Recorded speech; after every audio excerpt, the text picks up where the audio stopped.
Okay, I'll confess, this episode was not on the editorial calendar.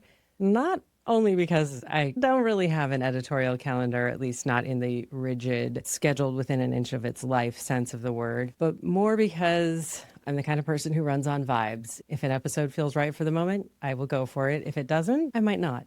And today was a mix of both of those feelings, both of those vibes colliding and going for it, one out. I am right now in the Kit Studios in Boise, Idaho. Kit, if you don't know, is an email service provider. They host my newsletter. Check it out. Sounds great on paper. And I'm here for the Craft and Commerce conference. But the point is, I had booked a studio because as a Kit subscriber, you can, and this is not an ad for Kit. I had booked a studio in hopes of also booking someone to have as a guest on my podcast. And I thought, well, I have free access to this beautiful studio. Might as well go for it. The booking did not come through. I was in the neighborhood, forgot to cancel the studio booking. And I was like, well, should I do this? Do I feel like doing this? Absolutely not. I should go back to my hotel room and catch up on the 800 emails that have piled up. If you are among them by the time this episode comes out and I still haven't responded, I am deeply sorry.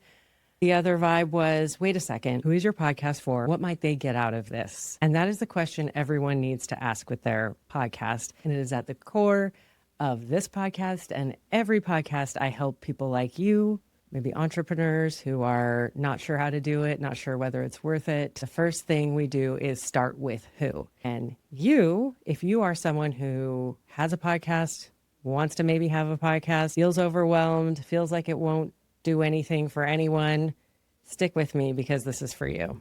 So here I am in an outfit I wore to meet some friends at the park, not camera ready, probably have something in my teeth, just finished a salad. But because I stopped and asked myself, will this benefit someone other than me? I.e., will my audience get something out of this? The answer was yes. And here's why.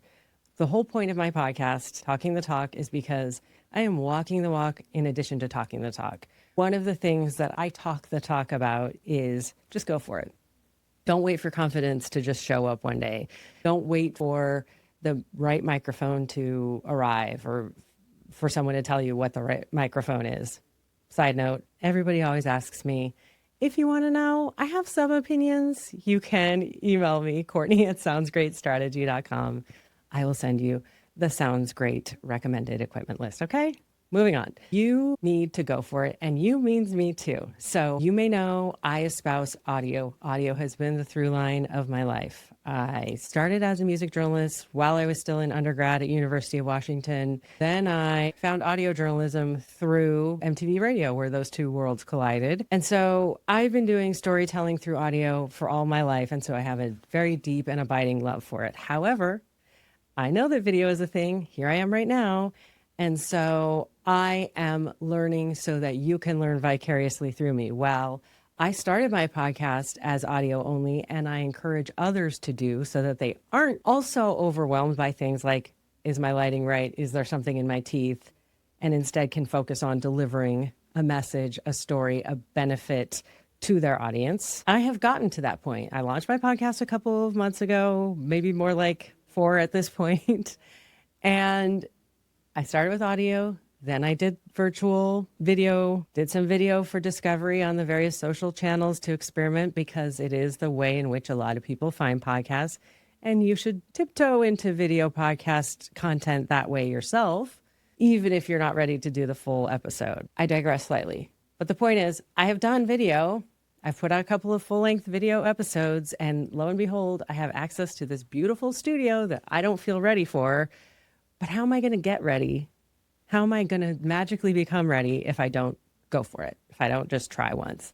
And the fact is, if I had waited until I was ready, until I had a guest, if I felt more worthy, if there was someone sitting next to me on this lovely couch, then I would have layered my own anxieties of just even being in a studio like this on top of the anxiety of interviewing and speaking with someone that I might be slightly intimidated by because they are an accomplished podcaster in this space. But now, having sat here and done this and worked through it with the lovely people at this studio, hooking me up, plugging in my laptop, positioning this mic where it needs to be, I now know the next time I want to walk into a studio like this, I don't have to be worried that I've never done it before, that I don't know what I'm doing. So in the spirit of experimentation and learning so that you can learn vicariously through me, that even if you show up when just 45 minutes ago, I didn't think I would be doing this. I had no podcast topic in mind, but what I know to be true is that going for it is key, especially and kind of only if you're going for it in service to a bigger goal. You are my bigger goal, dear audience, dear people I may be working with on a podcast strategy, developing a concept that centers the audience and their needs. And that's what I did today. I have a whole thing where I say, sorry, Simon Sinek.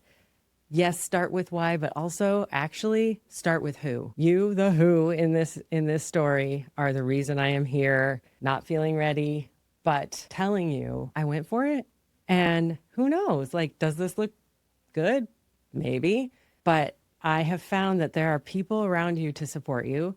They were like, okay, you got the room that is supposed to be for 2 people, but let's pivot. We can make it a solo podcast episode and let me help you out. Let's figure this out. What I can tell you is I would have regretted not taking advantage of this beautiful resource that I have available to me for free as part of this is not a Kit sponsored episode, but as part of my newsletter service that I pay for them to host. I have access to their studios, and they're opening some soon in New York. If you're in the New York or Boise area, I encourage you. The people here are chill, great, helpful, also experimenters by nature. We had some issues figuring out how to get my laptop to recognize their equipment, and we figured it out together. That's what this is all about, figuring it out together, feeling a little more comfortable and confident each time we show up, and creating content that speaks to a very clearly defined audience that wants to learn from you. What you should learn from me on this today is, yes, go for it. Yes, learn for the sake of learning and let your audience learn with you. Be generous with your learning and honest about your uncertainty and your developing confidence, and then share it with them. We tell ourselves all kinds of stories about what it means to be ready. I don't have enough time right now. By the way, you never will. Time becomes ever more scarce. I need the right equipment. I can help you with that. I need a clearer strategy. I can help you with that. But you also just need to remember, think of your person, who you're speaking to. Hi, I need more confidence. I need a better outfit. All of those things will just stop you from ever starting. And the way you get better is by starting and continuing.